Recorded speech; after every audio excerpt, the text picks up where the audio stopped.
Hi, everybody. Welcome back to Majestic Collectibles. So, here's a podcast, kind of a viewer mailbag thing again, except this time it's not from my friend Corey up in Minnesota. This is from my friend Sean. He's in the Iowa Comic Book Club with me. If you saw the last podcast, he's the one that texted in, and I said I'd text him when I was done, and I did. So, he came up with the topic for me. I thought it was pretty good. I've talked... kind of skirted around this, not intentionally, but haven't gotten into detail. And he says, "Hey, video topic: how to evaluate a comic collection for purchase and what to avoid." And now I'm gonna turn my my phone off so he doesn't text me again. So there we go. This is really interesting. It's a simple question. It's a very complicated answer. And let me start out by saying, of all the collectibles out there, and I'm talking, trading cards, action figures, toys, comics, I guess kind of your normal pop culture stuff, not anything, unusual. I think comics are the hardest, most sophisticated, most complicated to grade. And that's a huge, huge problem. That's going to come up a lot of times when answering this question. But it's important because it kind of revolves around everything. There's so many moving parts in comics. Number of pages, Marvel value stamps in the Bronze Age, coupons cut, artists, who did the cover, who did the interior art, who did the writing, what year is it? Is it pre-code? Is it code? What is code? Is it direct? Is it newsstand? Just a lot of moving parts, and we're not even talking about the actual condition of the book yet. So there's a lot of things going in to what makes a comic book collectible or valuable, and it depends on the collector. As the collector, do they just collect certain artists? Do they collect certain writers, certain characters, certain companies? It just goes on and on and on and on and on. So it's not simple, is what I'm saying. And the smaller market you're in, the worse it actually gets. You would think that would simplify things, but here's the problem: if you're a big collector and you're selling your collection, whatever reason, doesn't really matter. But if you sell that collection and you're not buying, that actually blips on the market. So in other words, you like this stuff, you're selling me this huge collection, or somebody this huge collection, and the problem is, if I'm in a small market, you might have been my only buyer, or I only had 2 or 3 buyers for whatever you're collecting. And even here in Des Moines, we're 800,000 people-ish in the metro. That doesn't mean I've got 50, 60, 100 people collecting what you collected. So you take yourself out of the marketplace and you sell that inventory off. I don't have people necessarily kicking down my door, to buy this. So there's so many parts into this, what to stay away from and what I'm looking for. And I look for different things. So there are comics that absolutely sell better at shows. There are comics that absolutely sell better online.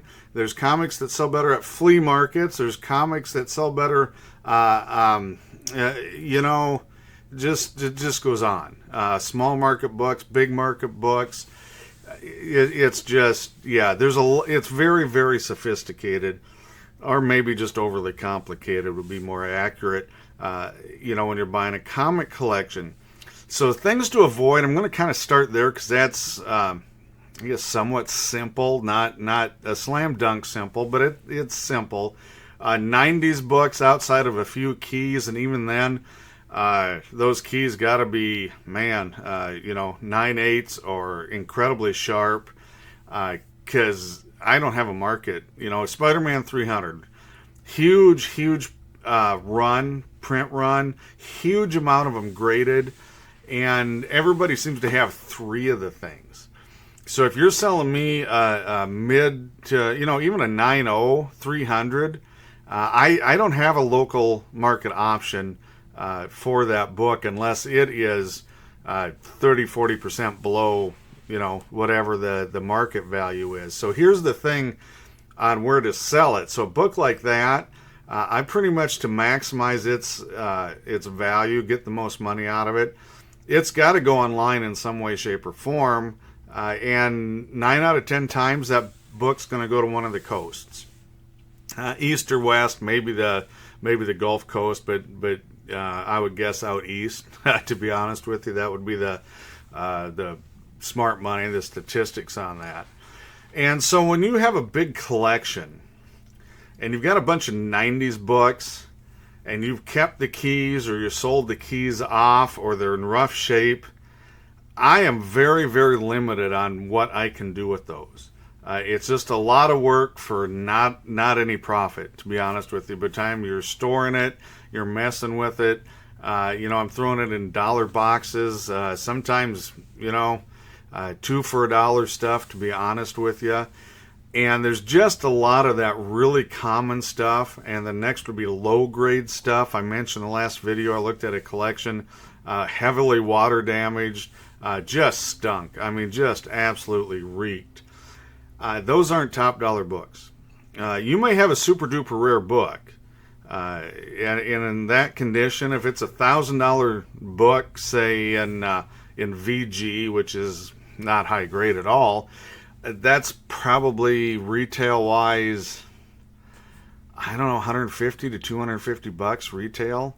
And it's going to still take that right person that doesn't have a budget for something else and is a really huge fan of that character. Because honestly, if most people are going to spend over $100 for a book, they don't want it to smell bad and look bad and things like that. So that's something, if I get a bunch of damaged stuff, I have very little outlet. I put them in lots. You'll see some if you go to my eBay store, Majestic Collectibles on eBay. In the last 2 weeks, and I'm probably going to keep doing this for a while, put up some really low grade lots of silver bronze age stuff and off titles. So that's another thing I look for.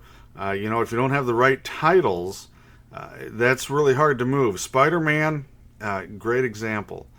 You have Amazing Spider-Man, which is the core title, and that's the one that sells. Web of Spider-Man, Just Spider-Man, Spectacular Spider-Man. I know I'm forgetting some. There are a handful of issues that move out of those, but very, very, very few. And having a huge run of those, somebody's kept the Amazing Spider-Man books and sold me all those secondary titles. I have no outlet for them. The Spider-Man run, which McFarlane did, I think the first couple of years, or around 20 issues or whatever on the covers. Great covers, incredibly high print runs, easy to find in high grade. The number one, I don't know how many of those were made. It was in the millions. Just, even graded, nobody really cares. They want a cheap copy. There's plenty of them available. So titles, condition, probably the two primary things I look at. Age, yes, sort of, because there's a lot of 40s and 50s books, especially Funny Animal, TV movie Western, Roy and Gene. Nobody really collects anymore. The crime books from that era, nobody really collects anymore. Archie's actually better than probably your average Golden Age comic, non-superhero comic anyway. So, key issues, we've talked about this, I've talked about this, where if you have a collection and you've sold off or kept back the key issues, it's that 90-10 rule where 90% of the value is in that 10% of the good stuff, so it shrinks, and then you've got all this bulk, these big long boxes, whatever they come in, it doesn't matter. And it's just work, guys. I buy them. I do buy them. I think it's important as a dealer that you don't leave collectors hanging. It's really mean to pull out the good stuff and leave them the junk. That happens, boy, I tell you what, if it doesn't happen 100% of the time, by the time I see a collection, it happens 98, 99% of the time. And there's just very little I can do. You're not going to get a good number out of me or most other people, because it's just not worth our time to go through it. So it's not just dollars and cents, but it is just dollars and cents, because a lot of people, I come in and they'll have 10 long boxes. So let's say that's 2,500 books if they're full, bagged and boarded roughly, on modern stuff. They're thinking, well, that's $1 a piece. I can get, that's 2,500 bucks, and you're only offering me, $25 or $50 a long box. Well, yeah, because I probably have 30, 40 other long boxes with the exact same stuff, and it never all sells. This is the thing. Again, going back to that 90-10 rule, you can carry inventory, especially common stuff, even common 70s stuff, funny animal stuff, low grade, off superhero title stuff, Brave and the Bold, for instance, Marvel Tales, which is a reprint book, great covers though. But you can carry those around, and I mean that literally, if you're setting up at shows and flea markets and things, which is typical, of a lot of dealers. And you just throw them in bargain boxes and hope somebody comes and buys it. And you can haul those things around, not for days, not for weeks, not for months, years. You can get stuck with stuff for years and years and years and years and years and years. And it doesn't really help you to dump that stuff online, because it's not worth your time to dump that online either, because you're still getting less than $1 a book, and then you got all the time and cost in it. So when you're talking comic collections specifically, it's just, there's no easy way around it, okay? You might get somebody once in a while that maybe they want to get into the business, or they've got a specific need and they just need bulk stuff for whatever reason. You might get lucky and move that out.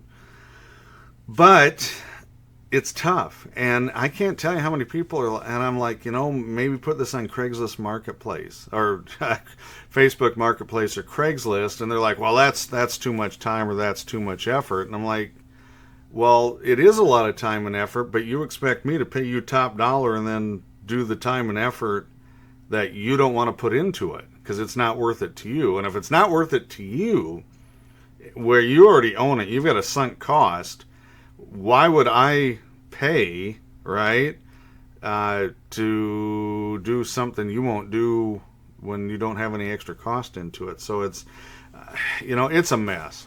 There's just no easy way to do it.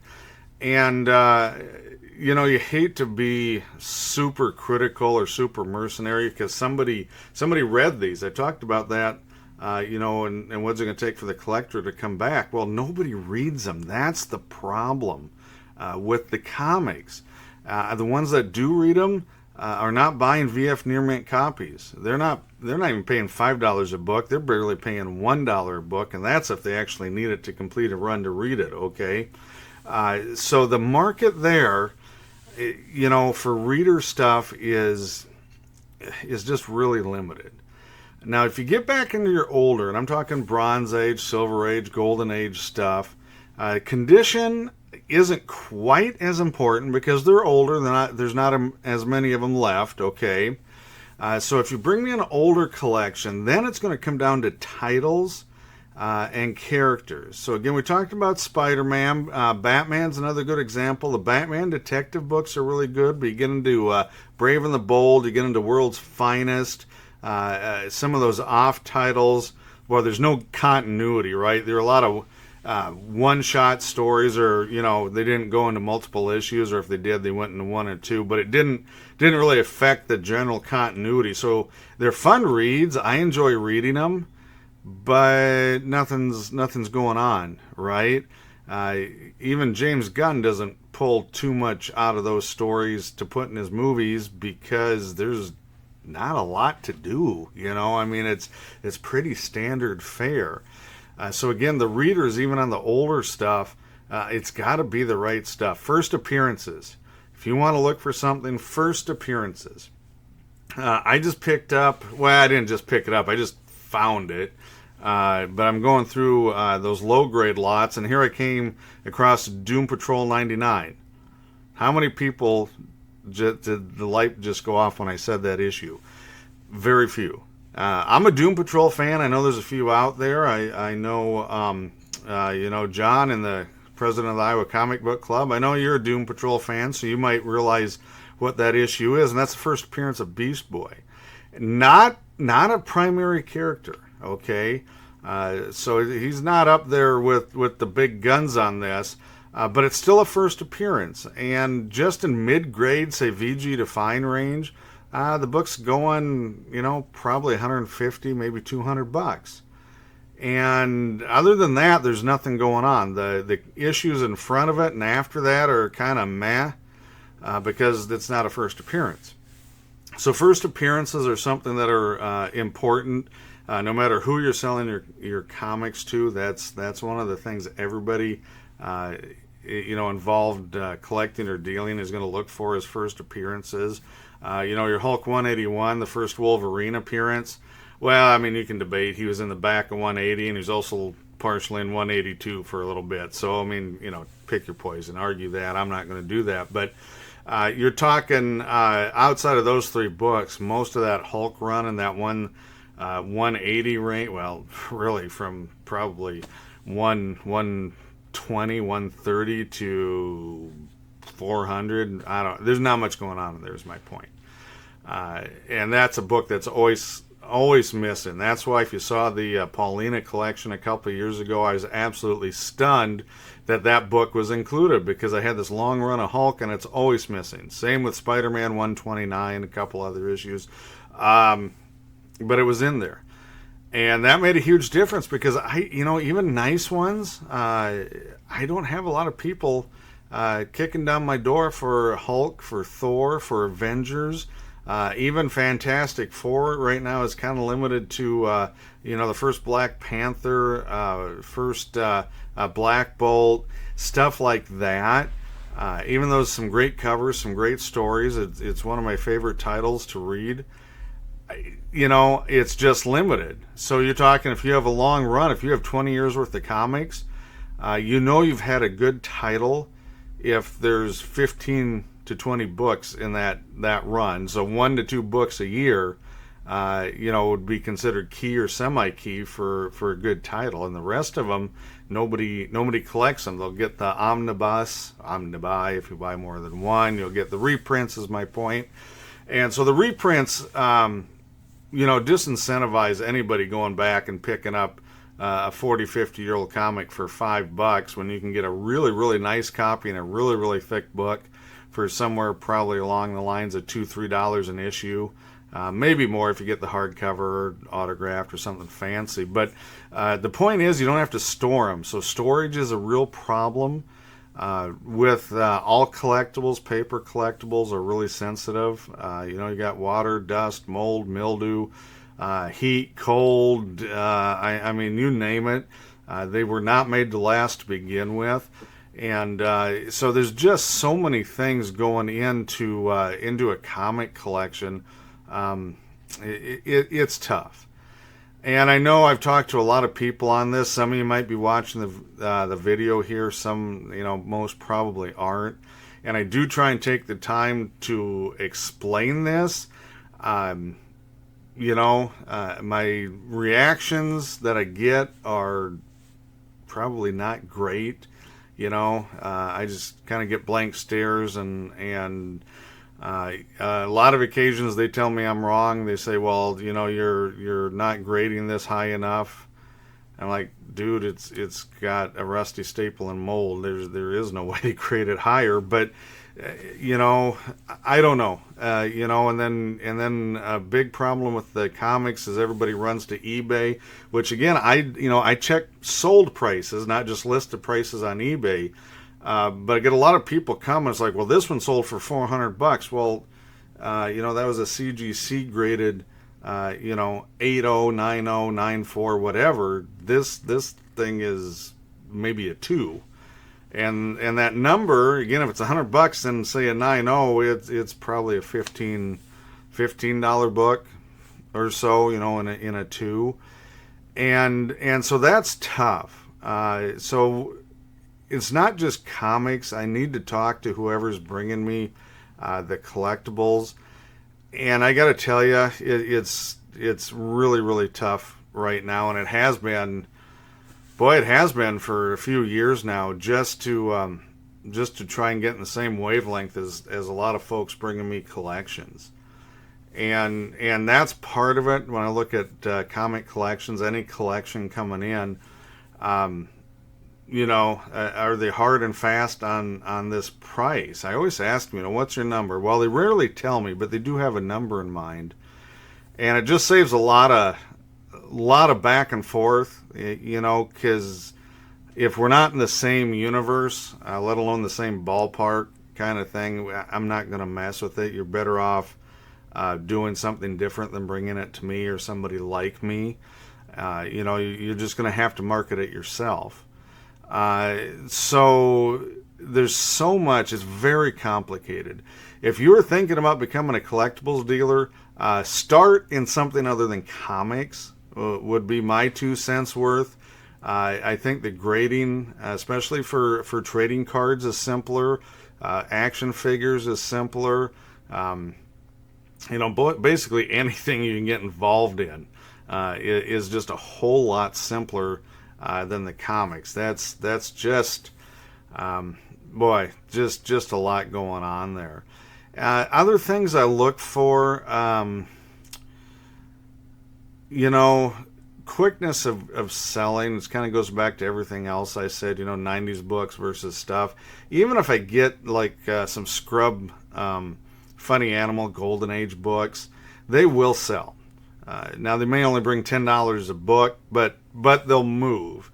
I can't do that with a lot of 90s stuff. Even 80s stuff, it's got to be pretty nice.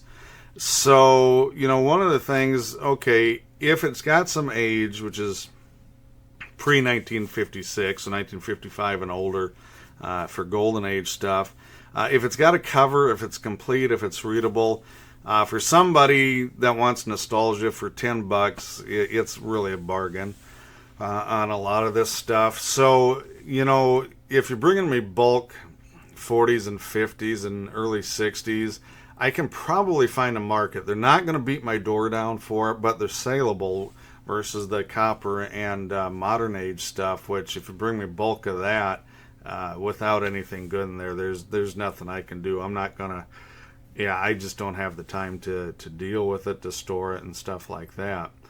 That's probably, without getting really super deep in the weeds as far as comic collections go, so you've got the kind of the smell test, literally, by the way, cigarettes, pets, mold, mildew, water damage, whatever, musty old paper. Well, people kind of like that, so that's not a big deal. But the rest of it, completeness, rarity, scarcity, the titles, and then just it just comes down to dollars and cents after all that's taken care of. And by the time you go through that list, I've got this list in my head because I've been doing this a while.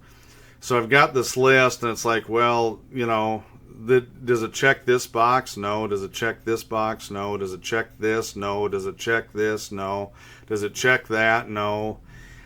At that point, I couldn't offer you enough to make any difference, and that's I don't know how else to say it other than that's just the way the world turns. And you can bring it to a show. It doesn't bother me. I see that all the time. You can take it to a big city dealer. I don't know as how you'll have any better luck there, to be flat out honest with you, because they got even more stuff than I got, right? Being in a large market, they see a lot more of that low grade stuff, and it's a lot more common silver bronze era stuff, especially. You just, it's stuff they have and we don't, and that's just a numbers game from the population.